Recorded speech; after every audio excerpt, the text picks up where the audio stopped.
બનાસકાંઠાના કાંકરેજના શિહોરીમાં ખાનગી હોસ્પિટલમાં આગની ઘટના સામે આવી। વહેલી સવારે શિહોરીમાં આવેલી હની બાળકોની હોસ્પિટલમાં આગ લાગતા અફરાતફરી મચી। આગની ઘટનામાં આઈસીયુમાં એડમિટ 3 બાળકો પૈકી એક બાળકનું મોત નીપજ્યું હતું।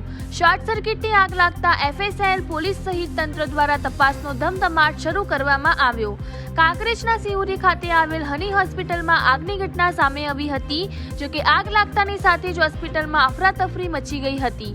જોકે હની હોસ્પિટલમાં આગના ગોટા થતા આઈસીયુમાં સારવાર ચાલી રહેલા 3 બાળકોમાંથી એક બાળકનું મોત નીપજ્યું હતું અને 2 બાળકોને તાત્કાલિક ધોરણે ડીસા ખાનગી હોસ્પિટલમાં સારવાર અર્થે રિફર કરવામાં આવ્યા હતા। જોકે આગની ઘટના બાદ હોસ્પિટલમાં લાગેલા ફાયરના સાધનોથી આગને કાબૂમાં લેવામાં આવી હતી, પરંતુ સમગ્ર ઘટના શોર્ટ સર્કિટના કારણે થઈ હોવાનું હાલ તો અનુમાન છે।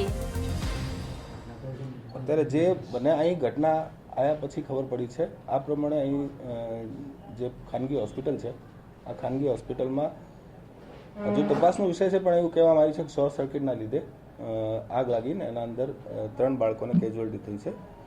તો આ કેઝ્યુઅલ્ટીના અંદર એક બાળક મૃત્યુ પામેલ છે અને 2 બાળકો ગંભીર છે, જેની કન્ડિશન હાલ મળતી માહિતી પ્રમાણે સ્ટેબલ છે। તો આ ખાનગી હોસ્પિટલની ઘટના છે એટલે એના ઉપર હજુ વધુ તપાસનો વિષય છે, એટલે ઉપરના અધિકારીઓની તપાસ કરશે। ગ્રામજનો તમારી પાસે શું રજૂઆત કરવા આવે છે?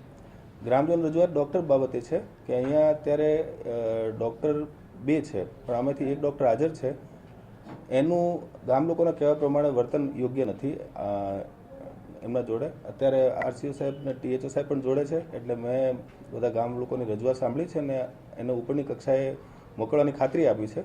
જે ઉપરની કચેરીથી નિર્ણય થશે, પણ મેં એટલી રિક્વેસ્ટ જ કરી છે કે અહીં એક ડૉક્ટર પહેલાં મુકાય, કાયમી ડૉક્ટર, પરમાનન્ટ ડૉક્ટર। તો આ કેમ કે સીએચસી શિહોરી જે છે એક બહુ મોટું હોસ્પિટલ કહેવાય, કેમ કે અહીં ઓપીડી, ડિલિવરી, ઇમરજન્સી બધું વધારે છે। એક ડૉક્ટર મુકાય પછી આપણે આ ડૉક્ટરની અલ્ટરનેટિવ વ્યવસ્થા થાય। સાહેબ, છેલ્લા ઘણા સમયથી ગ્રામજનો પરેશાન છે, ડૉક્ટરનું વર્તન હોય, હોસ્પિટલની બાબત હોય, આજે પણ આ ઘટના બની છે, આજે પણ આ ઘટના જે બાળકોની સારવારની વાત હતી એમાં પણ મદદરૂપ નથી બની। તપાસનો વિષય છે એટલે આપની રજૂઆત મેં ઉપરની કક્ષાએ મોકલાવું છું અને અત્યારે અહીં શું ડૉક્ટર બધા પ્રતિનિયુક્તિ ઉપર છે, એટલે અહીં કાયમી ડૉક્ટર આવી જાય તો આપણે એની જવાબદારી નક્કી કરી શકીએ। પણ હાલ મેં ડૉક્ટર સાહેબને કીધું છે કે પ્રતિનિયુક્તિ ઉપર ડૉક્ટરને રદ કરવામાં આવે, બીજું ડૉક્ટર મૂકવામાં આવે અને અહીં કાયમી ડૉક્ટર મુકાય તેવી અમારી વિનંતી કરી છે। ઓકે, શું બનાવ બન્યો હતો? ઉમરી દવાખાનામાંથી અમે શિહોરી હોસ્પિટલમાં લાવ્યા, પછી અમને છોકરોને દવા કરી નહીં સરકારી દવાખાને અને હોસ્પિટલમાં લઈ ગયેલા અમે, એમાં આગ લાગવાથી બાળકનું મૃત્યુ થયું છે। કેટલા વાગે બનાવ બન્યો હતો? બનાવ બન્યો સાહેબ અમને જાણ નથી કરી। તમને કેટલા વાગે એ લોકોએ કીધું બધું? 8:30 વાગે। તમે ગયા ત્યારે બાળક જીવતું હતું? નહીં, મરી ગયેલું હતું। તો હવે શું કાર્યવાહી કરી રહ્યા છો તમે? પોલીસમાં ફરિયાદ નોંધાઈ છે। ઓકે, તમારું નામ? સુરેશભાઈ। બાળકના હની બાળકોની હોસ્પિટલમાં આગ લાગવાની ઘટનાને લઈને લોકોના ટોળેટોળા ઉમટી પડ્યા હતા। જોકે એફએસએલ પોલીસ સહિત ડીવાયએસપીનો કાફલો પણ ઘટના સ્થળે પહોંચ્યો હતો। આગ લાગવાની ઘટનામાં 2 બાળકો ગંભીર રીતે ઈજાગ્રસ્ત થયા અને એક બાળકનું ગુંગળામણથી મોત નિપજતા શિહોરી પોલીસે સમગ્ર ઘટનામાં એક્સિડન્ટ ડેથનો ગુનો નોંધી તપાસ હાથ ધરી છે। રિપોર્ટર રાજ ગજ્જર, બનાસકાંઠા।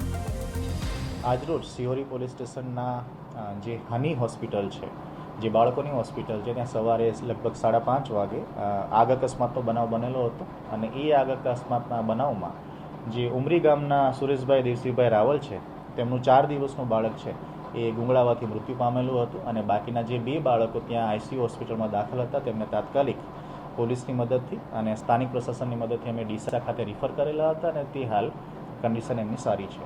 જે બાબતે અમે શિહોરી પોલીસ સ્ટેશનમાં આગ અકસ્માતનો બનાવ બનેલો હોય અને એક બાળકનું મૃત્યુ થયું હોય, જે બાબતે અમે એક્સિડન્ટ ડેથની ફરિયાદ લઈને અમે આગળની તપાસ હાથ ધરેલી છે અને આ આગ અકસ્માતના બનાવમાં જે પણ અધિકારીઓનો રિપોર્ટની જરૂર હોય તેમને અમે બોલાવીને આગળની ગ્રાઉન્ડ રિપોર્ટ શું આવી શકે એ બાબતે અમે આગળની ઘટતી કાર્યવાહી કરવામાં આવેલી છે।